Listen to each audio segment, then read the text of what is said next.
My name is Jeff Skele. I go by the artist name Skele or Jeff Skele. I've been an artist, full-time artist for 10 years. I've been painting or drawing and painting since I was 27.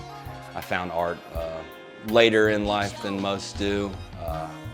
All I wanted to do was play soccer and be a pro soccer player when I was growing up. And then I blew out both my knees, and it was a lot of, I don't know who the hell I am anymore. Got a job as a security officer on a military base, and I didn't have much to do, so I started just picking up tattoo magazines. I already had a Picasso book that I would just bring to work with me, and then I started bringing drawing pads, pens, pencils, colored pencils, and drawing. I still have the first 11 original drawings that I did there.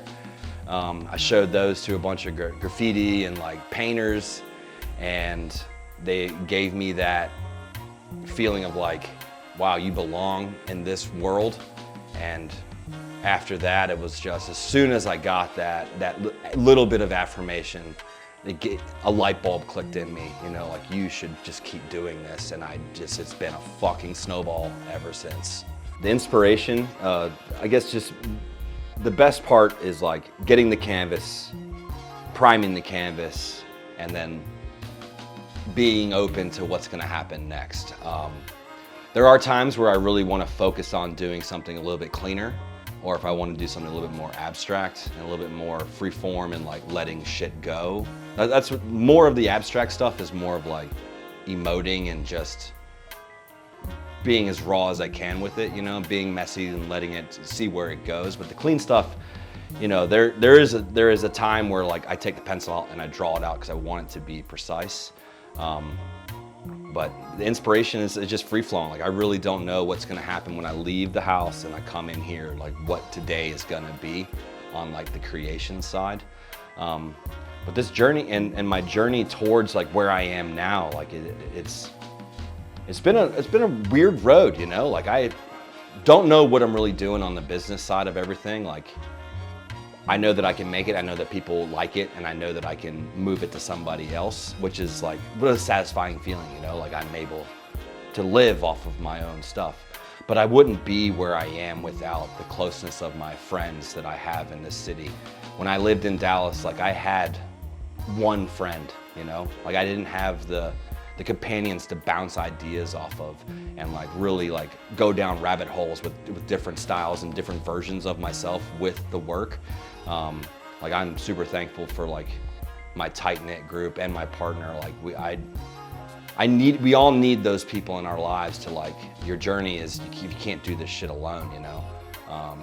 And like examining their personalities, like I'll take little bits of them and like throw them into the canvas. Like, I got a piece in there that's like after Eric, you know, like I got pieces of them into me onto canvas, which has been, you know, that's part of this party, you know, it's a party in there. It's like, fucking, here's a bunch of crazy shit, you know, and here's my roller coaster of a ride, and here's all the friends that were inside of it, you know. So I guess the process is just hanging the canvas on the wall, priming it, getting it just white. I know a lot of artists have trouble with just like white canvas and like just trying to go straight onto canvas, but like that process of like, I'm cleansing the canvas and like getting it ready for whatever the hell's gonna happen. I don't know, I love that part. Like, rolling canvas is like one of my favorite parts. But, or like taking a canvas and like recreating it. But from that point, there's a lot of just standing and staring and listening to music and just trying to like tap into what I'm trying, like be a satellite in that moment and like really focus on something. There are some pieces in this show that were thought out and like were like an idea that I really wanted to accomplish. Like the piece behind me, like I had the idea of me battling the demon in my head, but it was just a raw little sketch. I had no idea how it was gonna turn out like it did, you know? Like, the final product is like not really realized until I'm closing in towards the end of it. Like, I'm in it and I'm like, holy shit, here it is. And then like that moment, so this happens, it's like, I think I'm done, and I step away, and then I come back to it like the next day and go, okay, here's a few more things that I feel like I could add or take away, and now the piece has been completed. Yeah, that process is, I don't know, it's a lot of firing from the hip, you know, like I really don't know. I just wanna make something. I don't know what the fuck it's gonna be, but sometimes it's cool and sometimes it's like, cool, you know.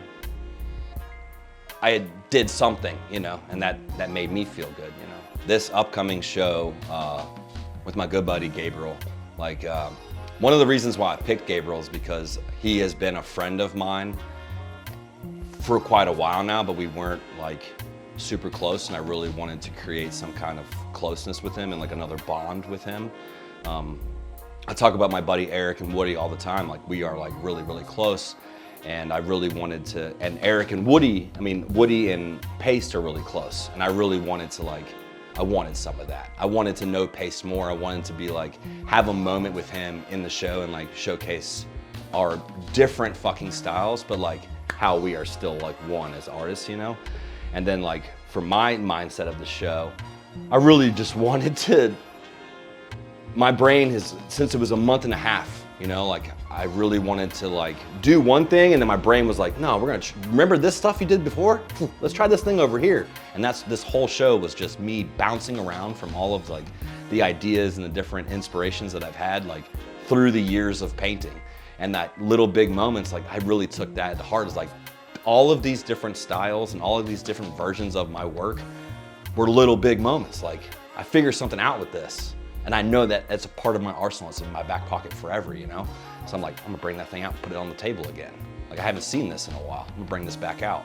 So that's been really fun for me to like dig through my own work and go, whoa, I remember I was doing this 6 years ago. This is pretty cool. Like the wood cutout stuff that I'm working on now, I was doing that in 2017. Like really was focused on doing that, and then gone. Like it just left. Like, okay, I'm gonna do something else now. So this show has been really trying to like have a bit of everything that I've been doing over the past 10 years. The message is this: do the thing you want to do. I know it's not easy, it's gonna be fucking hard, but you will enjoy your life more if you just do the things you like to do.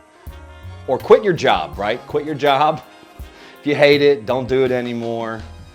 If art is your thing, let's fucking go. Do some work. It takes time, it takes practice. It's like anything else, but if you love it, you gotta go after it, man. My dad always said, no one's gonna come knock on the door and give you a job. You gotta go get one. And that's been locked into my head. Work hard, be responsible, take care of your people, and you know, be nice, don't be a dick. That shit's easy. Just fucking do it already, you know? Do it already.